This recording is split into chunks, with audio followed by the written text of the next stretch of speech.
Tinokuchingamidza Sekuru mhofu museyamwa takutsika mudare menyu makadi Sekuru mhofu. Yo kwazuwai. Aiwa tinofara Sekuru.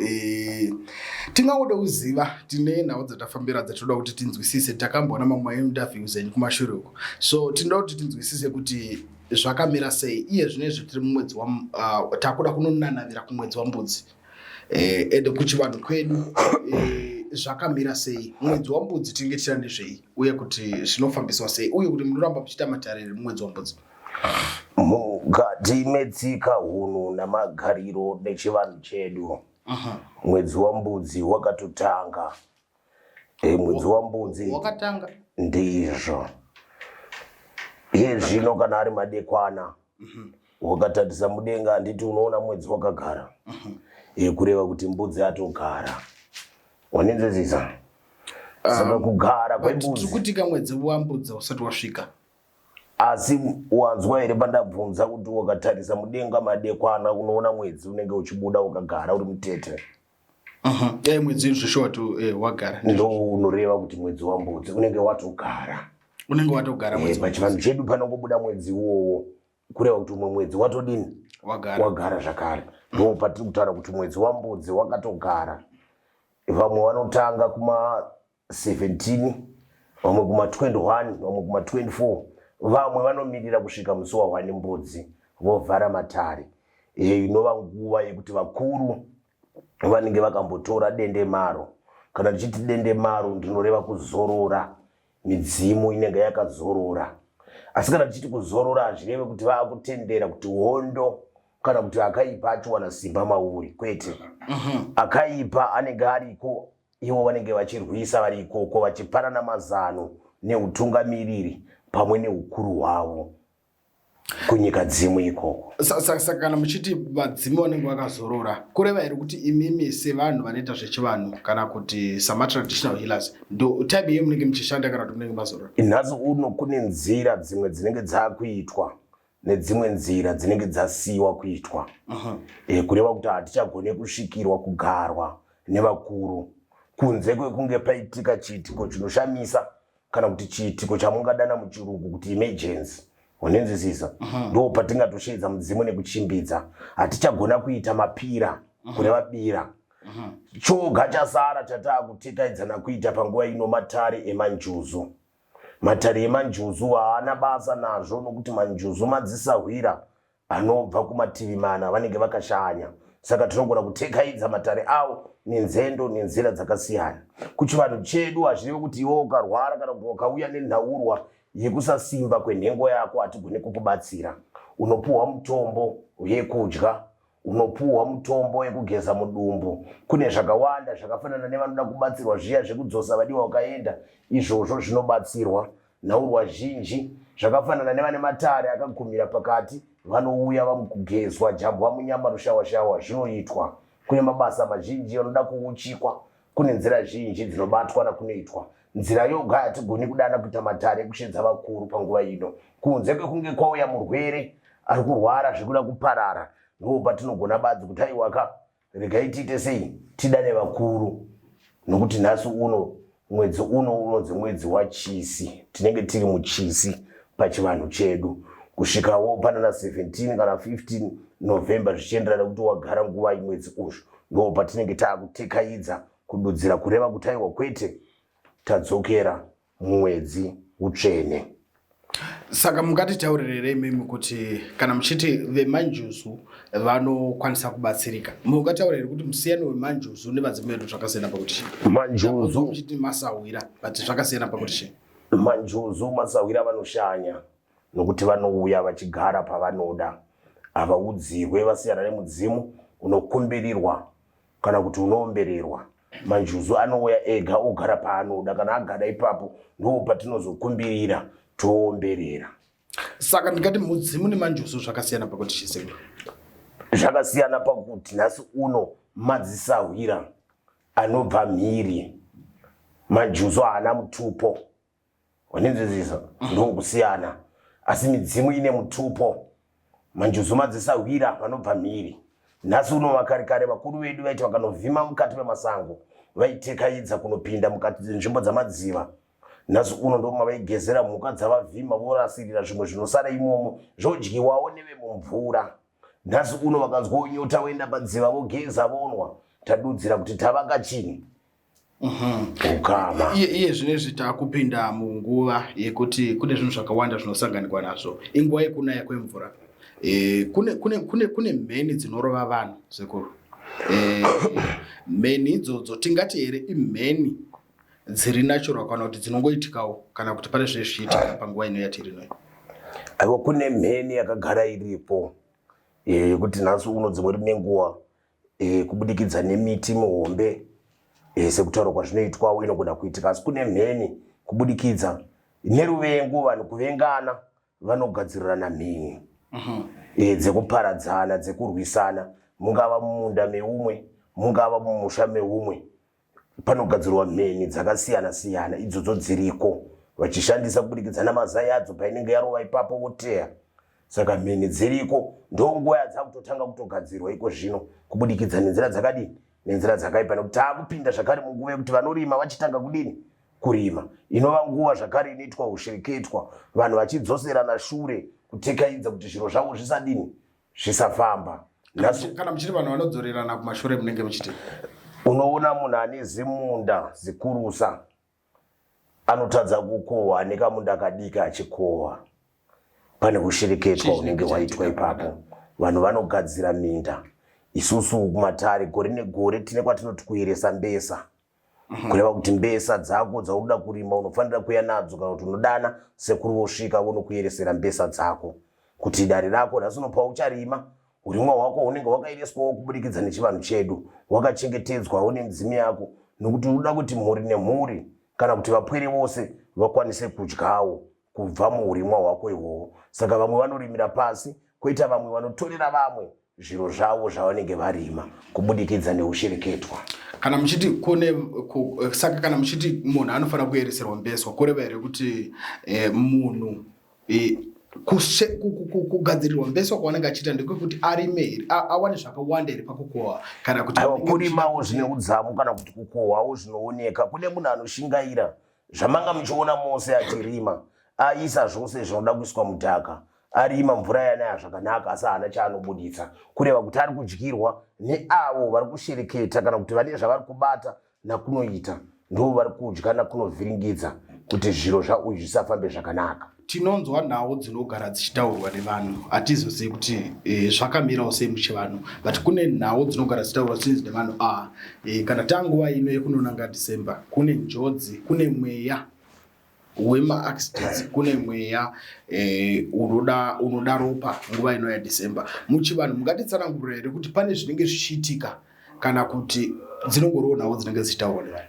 Aiwa, dzizhinji nhaurwa, asi ndonguva yekuti pasi panenge pari panyoro. Avo vakashereketa kana kuti vane urombwa, ndonguva yavanopemberera urombwa hwavo. Apo nhasi unosaka wakaona muchivanhu chedu mwedzi wambudzi unoyu watataura ngatitaura nezvawo, hakuroorwe. Ndandasirira kuitaura nauyo, hakuitwe mabiko emaroro kana zvinona michato chato, saka uri kuona zvisingagone kudini kuitika panguva iyoyo kubudikidza nekuti mwedzi wakayera. Saka avo vanoshereketa ndopa vakatora mukana, nekuti zvizhinji zvinenge zvakazorora.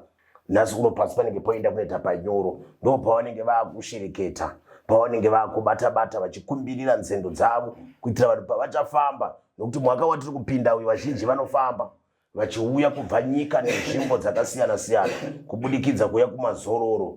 Saka zvose izvozvo vanouya vachida kushereketa kuti ropa ravazhinji rideuke, vamwe vagozodzokera mabasa achipera. Saka inguva inoitika maipe mwaka iwowu nemwaka waAgasti, panobatwa mabasa mazhinji asina kururama kunyanya.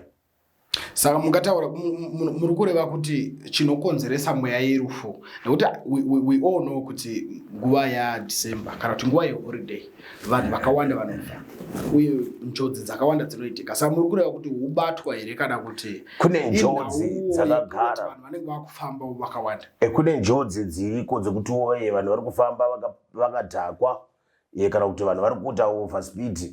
Zvose izvozvo zvinokonzera njodzi, asi kune zvimwe zvisinganzwisisike zvekuti munoshaya kuti kana ipapa tsaona yaitika sei.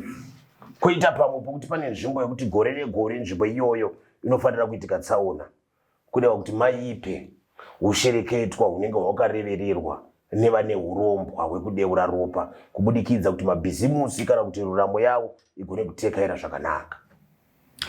Kureva kuti kana pane nzvimbo inonzi, nokuti kune nzvimbo dzinonzi iyi nzvimbo iyi inogara ichifira vanhu, iyi nzvimbo kazhinji kureva here kuti pane mweya inogona kubata nzvimbo iyoyo kana pachinge pafira vanhu vakawanda. Kazhinji ndisaka muchizoona kuti taronza black spot muchirungu.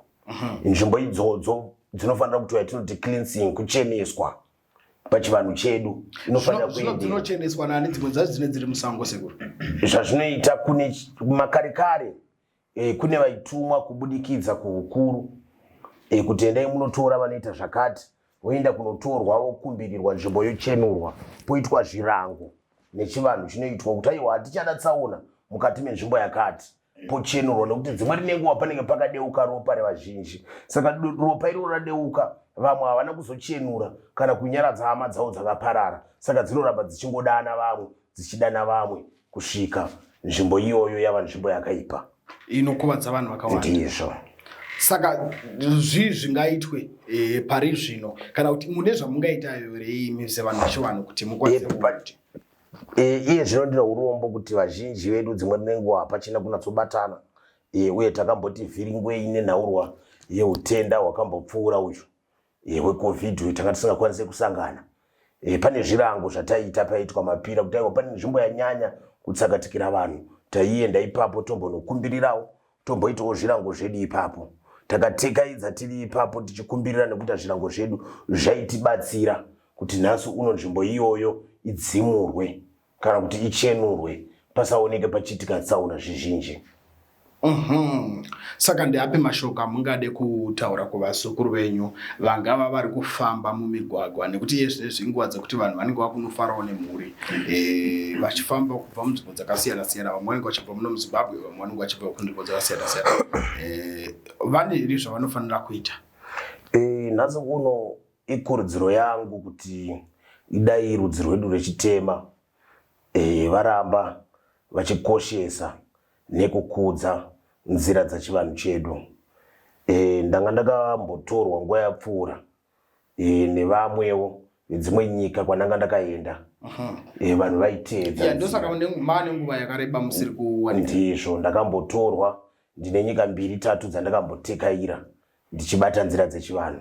Ndakaona kuti vanhu vari kuteedza macultures avo kana kuti chivanhu chavo, asi kuno taita dambudziko rekuti vanhu vari kuramba zvavari vachida zvevamwe, havachagone kuteedza nzira dzechivanhu.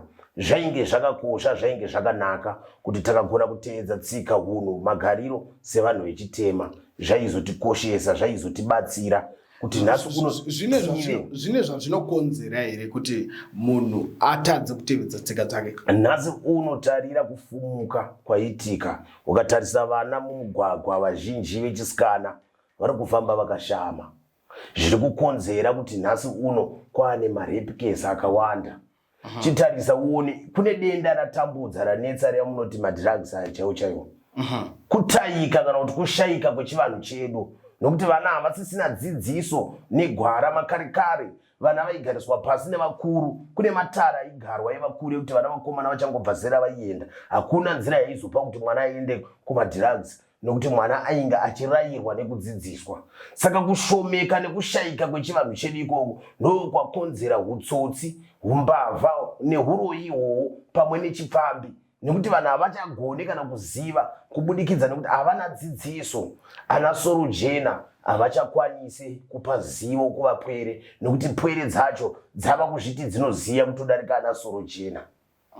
Saka idambudziko huru ratiri kuti dai zvaigona senyika kana kuti sevanhu vechitema tateedza nzendo nenzira dzedu kuti tirarame ruramo yakanaka, tisachiva zvevamwe asi tide zvatiri. Takatanga tazvida, tazvikoshesa sevanhu vatema, takatanga taita chirango ichocho. Tinombogara tisangana nekubvunzana kwatinoita nekuda kunzwisisa zvakawanda pamusoro pevanhu vanoita zvechivanhu, asi ndaona kuti munenge munoda kudzidzisa chivanhu kunyanya. Ndingati here muri munhu yekuti maybe kune vamwe vanhu vanoita zvechivanhu vanouya kuzodzidza kwamuri? Tine WhatsApp group yedu yatinodzidzisa zvechivanhu, pafacebook tine page redu ratinodzidzisa zvechivanhu pafacebook rinonzi mumatare nasekuru mhofu musiyamwa. Tine zvakare iwo mayoutube iwayo, tine zvakare painstagram, patwitter tinopa dzidziso, tinombodanwawo kumawayiresi. Imimi munotishanyira, tinokutendai zvakare nokuti shoko redu riri kusvika kupi kuvanhu ratiri kudzidzisa rechivanhu. Nhaurwa haisi pakuti vanhu ngavauye vabatsirwe chete. Tinozviziva kuti vanhu vane matambudziko asi vasati vabatsirwa vari kumbozivawo here zvavari. Nokuti nhasi uno hatigone, mwanasikana anochemera kudiwa nemwanakomana asi iye pache zvake haagoni kuzvida asi ari kuda kuti mukomana amude.